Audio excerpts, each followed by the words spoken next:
We're welcome to the Theatre Award. We're here today, very privileged, been invited into the home of a good friend of mine, Jack Atkinson, and Jack is a tremendous character in terms of what he does with modelling.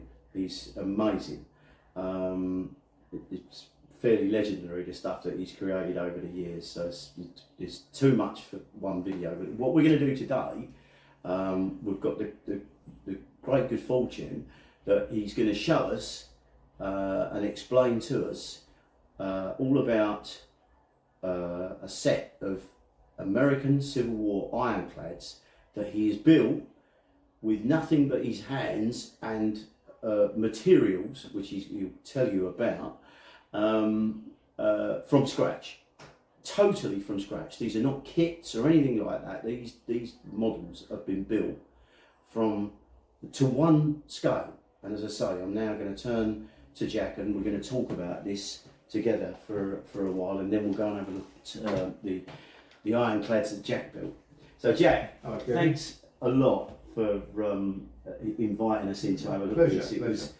It was as soon as I saw these ships, you remember I said to you when the idea came to me, you told me about these ships. Yeah. How many years have you been doing the ironclads? I probably started about 4 years ago.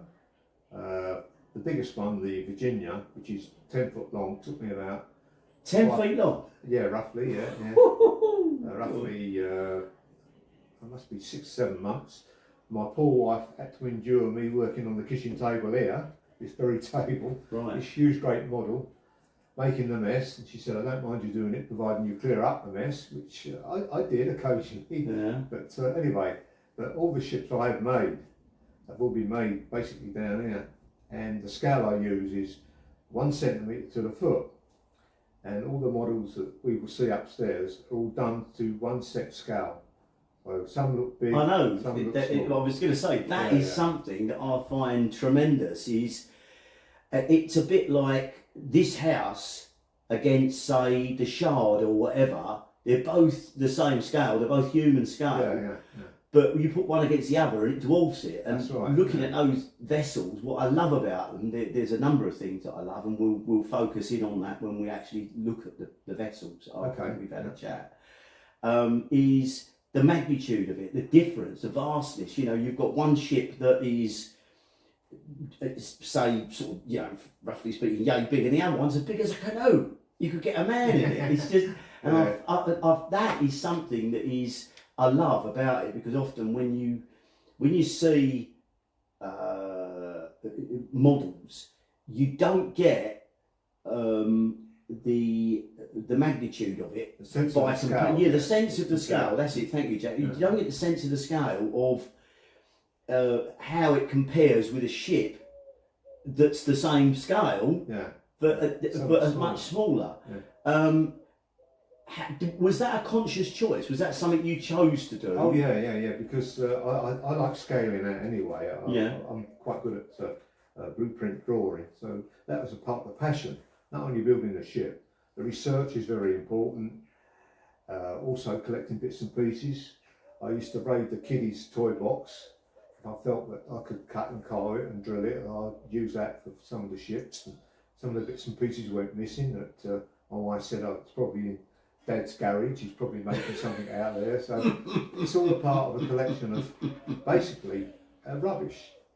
It's the main construction. Well, I tell you what, you call it rubbish, but the results ain't, because as people will see when they look at the video, it's miraculous.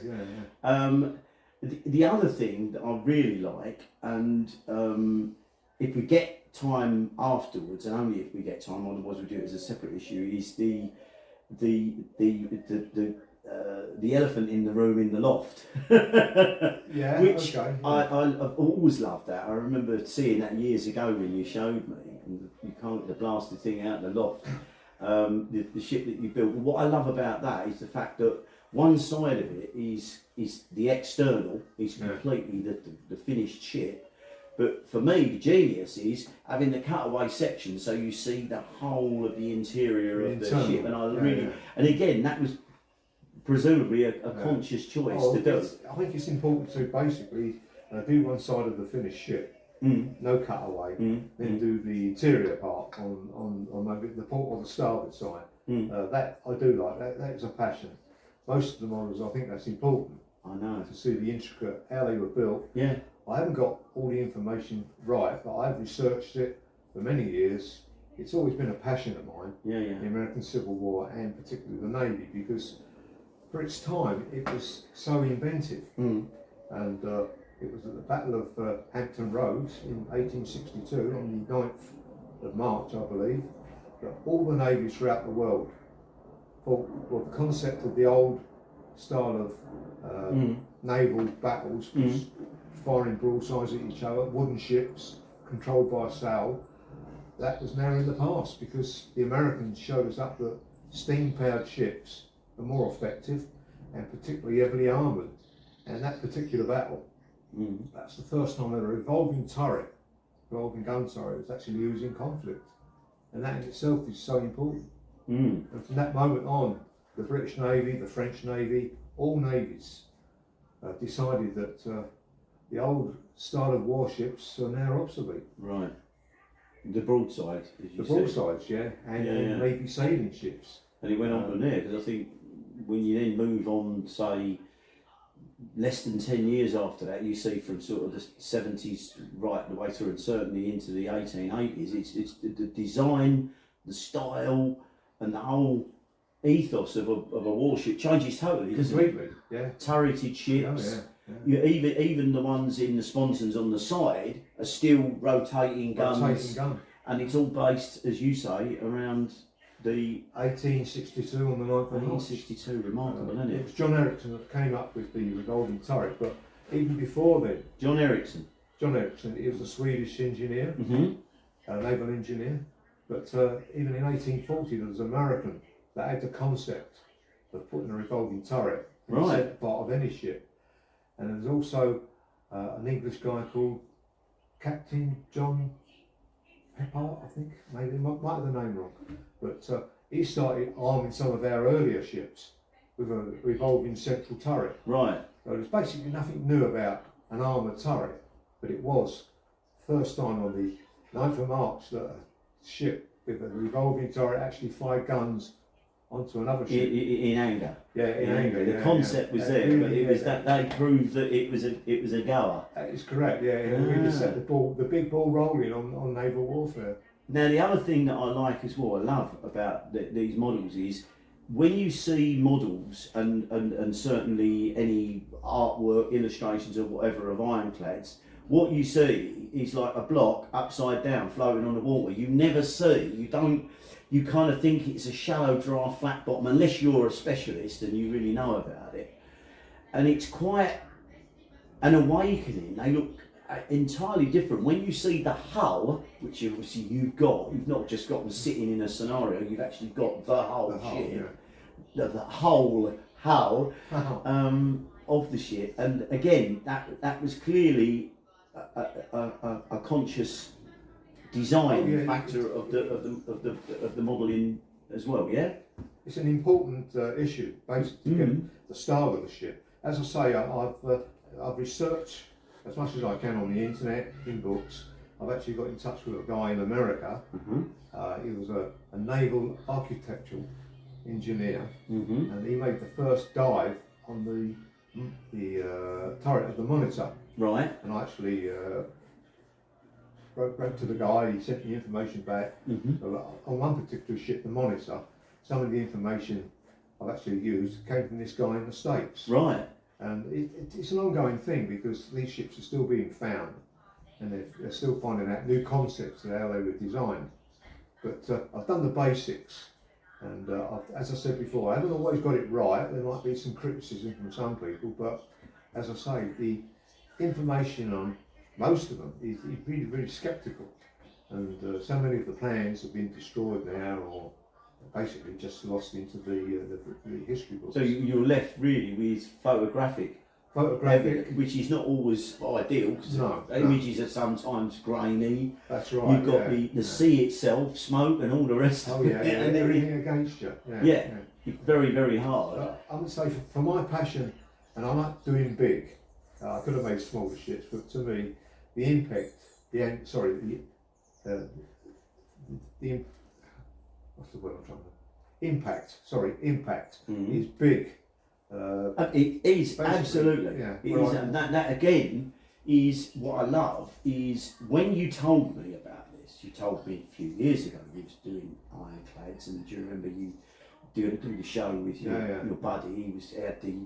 Because another thing here is to say that Jack not only is a modeller, but he makes a lot of his own costumes when he does historical reenactment or presentations or whatever. So he's got lots of different outfits and kits that he's assembled. And I remember you had the Union Admiral's outfit, the captain, and your chum had the Confederate one. That's and you were going to do a presentation at Military Odyssey, in the hall or whatever, and you told me about the Ironclads, and I thought, right, it's great, and I'm expecting something about yay big, and I thought, well, that'll be all right, and when I saw, and people watching this video, we're warming them up here, we're getting the crowd whipped into a frenzy. But when people actually see these, it's quite jaw-dropping, because I remember you said the lady that came round, whose great-great-grandfather had served on the Chickasaw, was absolutely stunned at the dimension. You look at it and you think, good God, a sort of reasonable sized man could sit in this as a canoe. It's that big. And it's that, and the attention to detail as well that impresses me, because the finish, again, people will see this when we look at the ships shortly.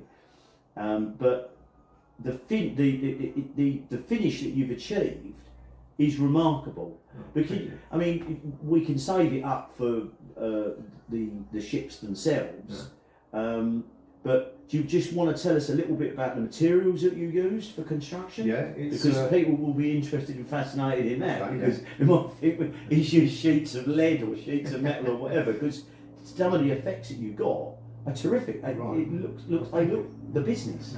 It's a model making cardboard, which you can get from both Hobbycraft and any decent model making shop. It's about 0.5 thick. I normally use grey because iron is grey and I can colour it in. I've used hardboard.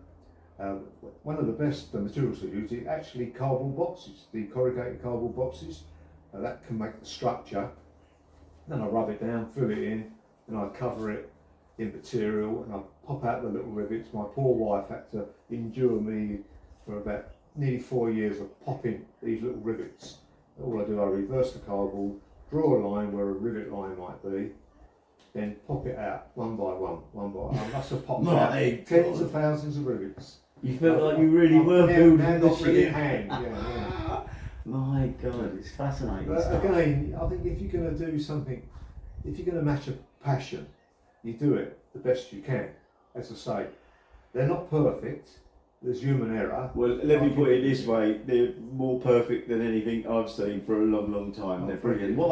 What I love is they are a labour of love. They're a passion and as I say, a labour of love. But it's not like someone's got a 124 kit or something like that and put it together and made a fantastic paint job of it.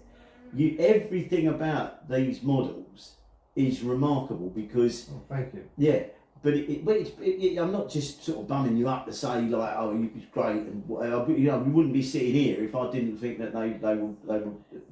It's quite humbling to see how someone can create from nil something so good. Not only is the construction there, the concept is amazing in terms of the presentation, but the finish on them is tremendous. Oh, I think on that note, what we'll do, we'll go and have a look at the ships. Shall we do that? Yeah, we'll do that now, yeah. Okay, mate. Yeah, good. Okay, Jack, here we are with your first model that you built of the Ironclad. So you're now going to tell us all about it. Okay, Jack, take it away. This is CSS Virginia. Originally, she was USS Merrimack. She was scuttled by the Federal Navy in about 1861. The Confederates refloated her, chopped off a part of her hull. What you see now is what the Confederates had to work with, virtually nothing. She's an ironclad, 2 swivel guns, stern and bow and stern. Mm-hmm. They actually swiveled at a 90-degree angle, frontage firing. She was heavily armoured with rolled out railway iron. Mm-hmm. This is the first model I made. Mm-hmm. She's nearly 10 foot in length. Have a look on the bow gun, on the stern gun here. So a quick question for you. This was originally a federal government vessel. A USS. And was captured by them? Captured by them? No, she was a man of war. Which, right. They scuttled in Hampton Roads Harbour, I believe. I haven't got all the facts right. Because her engines were almost obliterated. They're quite poor engines anyway. And she was due for a refit. But they couldn't get her back to New York Harbour, so they scuttled her. The Confederates thought, well, basically, they had something to work on, the wooden hull. So they refloated her. They cleared off the top decks, kept the same engines, and they re-armoured her with a build-up of wood, rolled out iron, oak. And you can see over here, this is an image of the actual thickness and the construction of the sloping sides of the CSS Virginia. And obviously you made this, Jack. Yeah. And is this full size? This is full size. Right. Yeah. It's 28 inches from outside to inside. Fixed with, so this is of course, for the viewers here. This is a cross section from top to bottom. It would be, you'd be looking from above on this is top. Yeah. This is the bottom. Yeah. So inside a 38-degree angle. I've got it. I've got it. Rolled out iron. You've done a cross section of it. My God! So what is the from external to internal? What's the thickness of that whole? 28 inches. 20. You did say. I apologise. Yeah. Wow. And these pins and braces and all of that, which you've given iron nails. Brilliant representation. What about that great big pin in the middle there, Jack? One large construction bolt, which actually basically put it all together. It wasn't riveted. They call a button bolt. Button head on the outside, bolted on the inside. Right.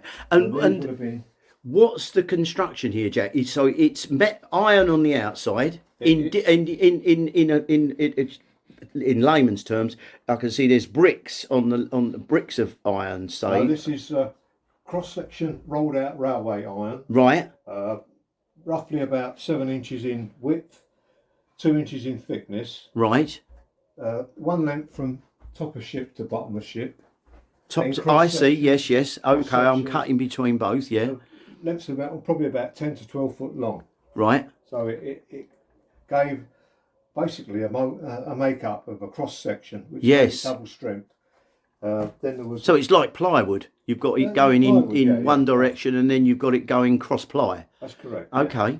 Then we've got about. Well, what about that next section? Oh, I see. I've got it. That is the next section that you're talking about. 6 inches of pine. Yeah, 6 inches of pine. Yeah. Which is nailed through. Yep. Then about 6 inches of oak. Right. Right. Then backed up with about 12 inches of soft pine. Wow. Basically, the idea of the wood would literally take the impact to act as a shock absorber. Yeah. But by having sloping sides, the cast iron shot would actually ricochet. It acted as almost like a T-34 tank in some ways, bouncing off ballistically like a glacis on a fortress. Yeah. That's wonderful. I love the fact that you've done that cross section, Jack, because again, it goes well. It sits very, very well because I had no idea. I like a lot of people studied the American Civil War, had an interest in it as a younger man doing wargaming and so on. But it's fascinating to know there's someone that's done the detail and has got the technical information and has gone to the trouble of making a educational representation I remember you've done this in other respects. I remember the armour plating that you did for the First World War stuff with the anti-tank gun, the anti-tank rifle. You did you remember you did that for the shows? That's right. And you did a similar type thing, didn't you? Yeah. So that's great. That's wonderful to see that. So. Any more that you can tell? I mean, the interior looks incredible, Jack, with all the ropes and everything else. It's I haven't got everything correct, but by my research, it looks real, Jack. It's unbelievable. It's wonderful, Jack. It's absolutely wonderful to look at. It's incredible. Look at that. It's like looking on a real ship. It's bloody amazing. And the bow gun and the stern gun, they were rifled 7.25 inch rifled. Brooks, I think they were Brooks. Mm-hmm. These are all smooth bore. Yeah. Side here. This was rifled. That's a 6-inch rifle cannon, I believe. I think it's rifled. Mm-hmm. Most of the other firepowers all solid shot. I'm just going to show people on the top deck here. It's amazing. The detail on this is incredible. It's Jack. only wooden cardboard. It's incredible. It's a pine. Made all the handrail. I can see. Jack, it's amazing. And it would have been open on top like that, open the grills. Yeah. And so, had anybody had the opportunity for, say, plunging shot or whatever, it would have gone right through that. Yeah. But he never did, I'm assuming, because there wasn't... With ricochet, yeah. No, but what I'm saying is, say, for instance, someone had been using, say, I don't know, a howitzer, shore-based howitzers or mortars or whatever, and it would have been devastating. The good luck to drop one through it would have gone through there and probably through the blooming deck as well. Completely but the attention to detail, ladies and gentlemen, is incredible in this. And I love the genius of Jack's work, as I said in the opening comments, is that he likes. It's very easy. Well, not for me, it's not, but it's very easy to make a model that's a superficial model with no guts. Jack has gone to all the effort and trouble and time and love of creating what, in my estimation, is a small work of art. It's incredible, and he's done all this from nothing. Here is anything other than a labour of love. He's made this all by hand. You can see all the rivets that he's created on it. Everything. The attention to detail is stunning. And what I do love about this model as well, and all the other models, is the weathered effect, the effect he's been able to generate with his mind and his hand and his heart to make it look like the real thing. And the other thing that I love about these, you often see images of ironclads that are all waterline images, so you never ever see what's paddling about kicking around under the surface like a duck. But here you see it, and I just think it's absolutely amazing. So, is there any more that you can tell us about this, Jack, or are we? Well, basically, the main construction is cardboard boxes. The hull is one large cardboard corrugated box, but each strip you see here is independently stuck on. Yeah. I covered it in lining paper, then I plastered it, got the shape, then I polyurethaned it. Then I used a brown paint to simulate the colouring. Then I cut all these tiny little strips. There must be about 500 little strips, which took forever and a day. But which is the planking. The planking. They are independently stuck on. Wow. Which drove me up the wall. I must and again, ladies and gentlemen, you can see it there is the nails. He's done the incredible detail, and it just looks authentic. It looks so real. That's what I love about it.